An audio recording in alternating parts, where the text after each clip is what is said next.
Hi, நீங்கள் பார்த்துட்ருக்கிறது Yoga's menu channel. Welcome back to my channel. இன்றைக்கி நம்ம பார்க்க போகிற ரெசிபி வந்து மீல் மேக்கர் சோயா சங்க்ஸ்ன்னு சொல்லுவாங்கள்ல, இதை வச்சு ஒரு சுக்கா ரெசிபி பார்க்கலாம். இதுக்கு சின்ன வெங்காயம் அப்புறம் சோயா சங்க்ஸை வந்து சுடுதண்ணியில் ஒரு 10 நிமிஷம் ஊற வச்சு எடுத்துக்கோங்க. அப்புறம் மட்டன் மசாலா, இதுதான் ஒரு சீக்ரெட் இன்க்ரீடியண்ட். இந்த சோயா சங்க்ஸ்லாம் சுடுதண்ணியில் ஊறின பிறகு நல்லா சாஃப்ட் ஆயிரும். இதை எடுத்து வச்சுக்கலாம். அப்புறம் உரலில் வெள்ளைப்பூடை வந்து 1-2 தட்டி எடுத்துக்கலாம். இந்த மாதிரி எடுத்துக்கலாம்.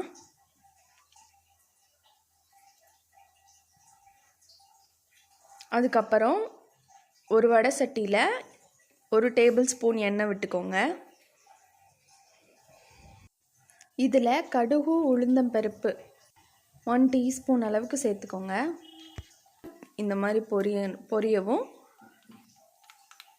ஜீரகம் 1 டீஸ்பூன் போட்டு பொரிய விட்டுக்கலாம். சின்ன வெங்காயம் கட் பண்ணி வச்சுருக்கோம்ல, அதையும் சேர்த்து வதக்கிக்கலாம்.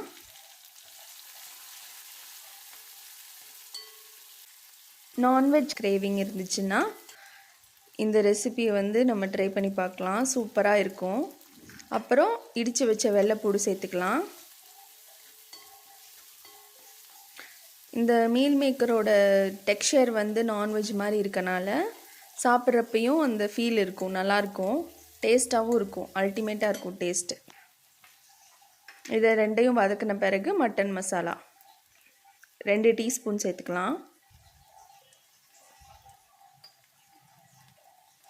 இரும்பு வடை சட்டி இருந்தால் அதை யூஸ் பண்ணிக்கோங்க, டேஸ்ட் கொஞ்சம் நல்லா வரும்.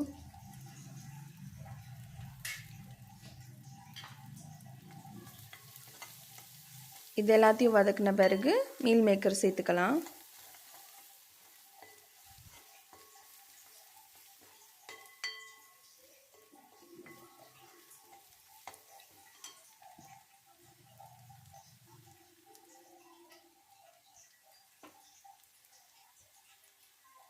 மீல் மேக்கர் எல்லாத்தையும் சேர்த்துட்டு ஒரு மிக்ஸ் கொடுத்துட்டு அப்புறம் கல்லுப்பு சேர்த்துக்கோங்க.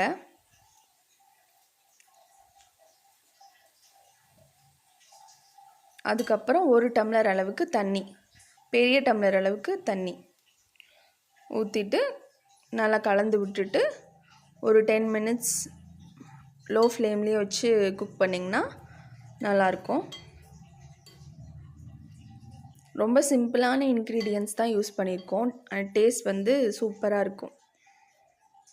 கண்டிப்பாக இந்த நான்வெஜ் கிரேவிங் எப்பயாவது உங்களுக்கு வந்துச்சுன்னா இந்த டிஷ்ஷை வந்து ட்ரை பண்ணி பாருங்கள்.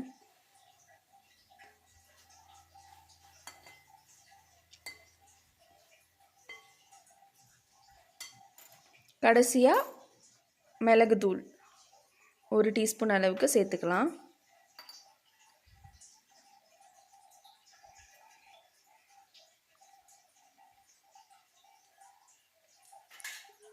மட்டன் மசாலாலையும் மிளகுத்தூள்லேயும் காரம், அந்த காரமே கரெக்டாக இருக்கும். அதனால் மிளகா வத்தல்லாம் போடணுன்னு அவசியம் இல்லை. அதுக்கப்புறம் கடைசியாக கொத்தமல்லி இலை தூவி சர்வ் பண்ணிக்கலாம்.